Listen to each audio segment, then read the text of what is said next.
দর্শক সবাইকে স্বাগতম জানাচ্ছি বিটি আর্কাইভ ফেসবুক পেজ এবং ইউটিউব চ্যানেলে। সাথে আছে আমি বিলাল হোসেন শিমুল এবং আজকের অতিথি হিসেবে আছেন জাতীয় দলের সাবেক ক্রিকেটার এবং কোচ তালহা জুবায়ের। ভাই নিশ্চয়ই আজকে টেস্ট ম্যাচটা দেখেছেন। জি। বাংলাদেশ দল থেকে যে একটা প্রত্যাশা ছিল সেই প্রত্যাশাটা কিন্তু একেবারে পূরণ হয়নি বলাই চলে। 280 রানের বিশাল ব্যবধানে হার। বাংলাদেশ আসলে কোন জায়গাটাতে হেরেছে এই টেস্টে? আপনার কাছে কি মনে হচ্ছে স্পেসিফিক ভাবে? না, সত্যি কথা আমরা ব্যাটিং এই হেরেছি, কারণ আমাদের ফাস্ট বোলাররা কিন্তু ভালো বোলিং করেছে। হ্যাঁ, কিছু চান্সেস যেগুলো এসেছিল ওগুলো যদি আমরা এবেল করতে পারতাম তাহলে হয়তো বা আর একটু কম রানে ওদেরকে আটকানো যেত। এবং আমরা যদি আশ্বিন আর জাদেজার ওই সময়টায় আমরা যদি আরেকটু আহ মানে রান আটকে ওদেরকে রান যত দেরিতে ওদেরকে করতে দেওয়া যেত। তো ওই জিনিসগুলো আমার মনে হয় ওই সময় আমরা উইকেটটা নিতে গিয়েছি, কিছু বাউন্ডারি বল দিয়েছি যেখানে ওরা অনেক ফ্রি হয়ে গিয়েছে। এবং টেস্ট ম্যাচে আপনি একটা জিনিস খেয়াল করে দেখবেন যে যখন বলটা আর কি একদম একটু 40-50 ওভার হয়ে যায় তারপরে কিন্তু ব্যাটিং করাটা তুলনামূলক ইজিয়ার থাকে।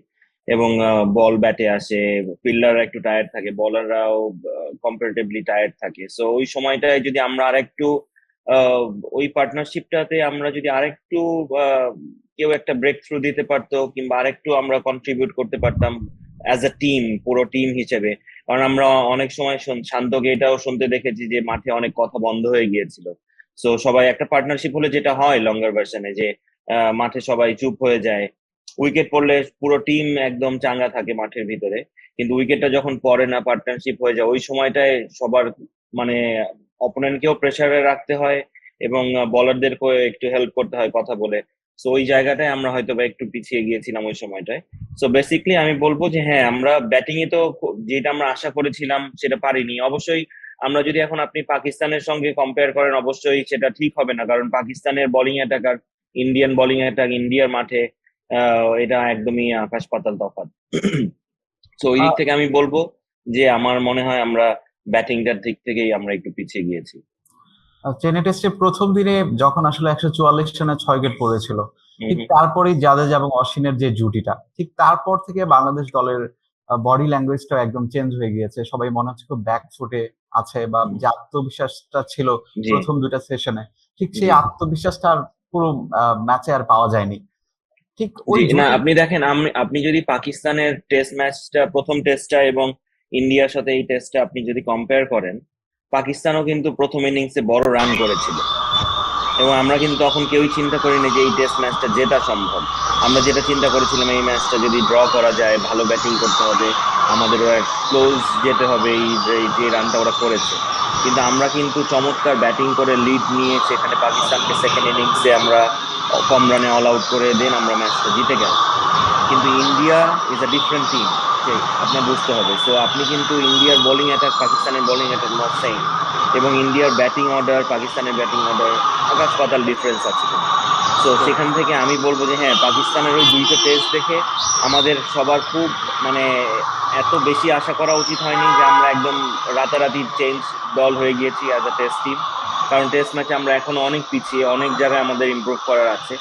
আবার এট দ্য সেম টাইম ইন্ডিয়ার সাথে এই ম্যাচটা খারাপ হওয়াতে আমরা খুব বাজে দলও হয়ে গেছি, সেটাও বলাটা ঠিক হবে না।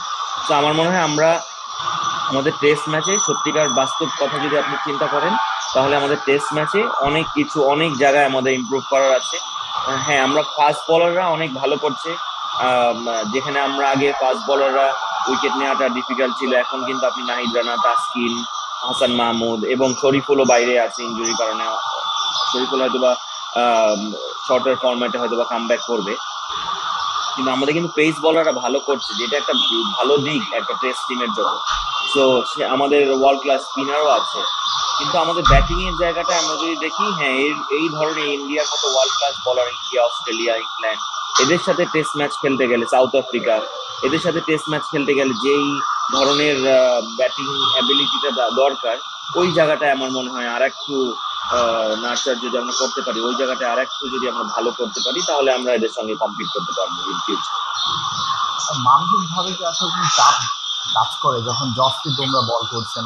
আপনি নিজে একজন পেসার ছিলেন, সেক্ষেত্রে মোহাম্মদ সিরাজ, রবিচন্দ্রন অশ্বিন, আচ্ছা, নামের একটা ভার কি তারা সেটা নিয়ে চিন্তা করে ফেস করা লাগে বল এটা করতে? নামের ভার তো আসলে এই বলার গুলাই রেসপেক্টটা গেইন করেছে, মানে ডে অ্যান্ড ডে আউট, তাই না? তো কারণ এই জিনিসটা হয় কি, আপনি ধরেন একটা সে আমি যদি পাকিস্তানকে এক্সাম্পল যেহেতু কেন দিচ্ছি বারবার, যেহেতু আমরা সিরিজটা জিতেছি, যে আপনি পাকিস্তান টিমে কিন্তু অনেক বলার ছিল যাদেরকে আমরা ওইভাবে চিনি না, কিংবা তারাও অ্যাজ এ বলার হিসেবে খুব একটা লম্বা সময় ভালো বোলিং করতে পারেনি, হ্যাঁ?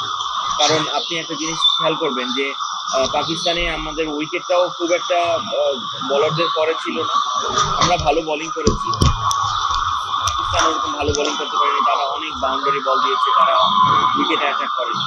কিন্তু আপনি জাসপ্রীত বুমরা, সিরাজ, আশ্বিন, জাদেজা, ইভেন আকাশদীপ, যেহেতু ইন্ডিয়া টিমে চান্স পেয়েছে, নিশ্চয়ই ও কেপেবল, এবং ও শো করেছে, কিন্তু এসেই 2টা উইকেট নিয়ে গেছে ফার্স্ট ইনিংসে। সো এরা কিন্তু বাজে বলের সংখ্যাটা এদের খুব কম। সো আমাদের ব্যাটসম্যানদের যেটা হয়, সব সময় ম্যাক্সিমাম নাম্বারস অফ বল ওদের ভালো ফেস করতে হয়েছে। সো এক জি স্যার। ফুটও কমফোর্টেবল ছিল না। সব সময় একটা দিক ছিল যে একটু ক্যাজুয়াল হলেই আউট হতে পারি। তো সেটাই কিন্তু হয়েছে, ওরা উইকেটে বল করেছে, অ্যাটাক করেছে অনেক, এবং পেস ছিল, বাউন্স ছিল। তো এই জায়গাটাই আমার মনে হয় ইন্ডিয়া অনেক এগিয়ে অন্যান্য দল থেকে, এবং আমরা ব্যাটিং গ্রুপ হিসেবে আমরা এই জায়গাটা একটু কলাপস করেছি।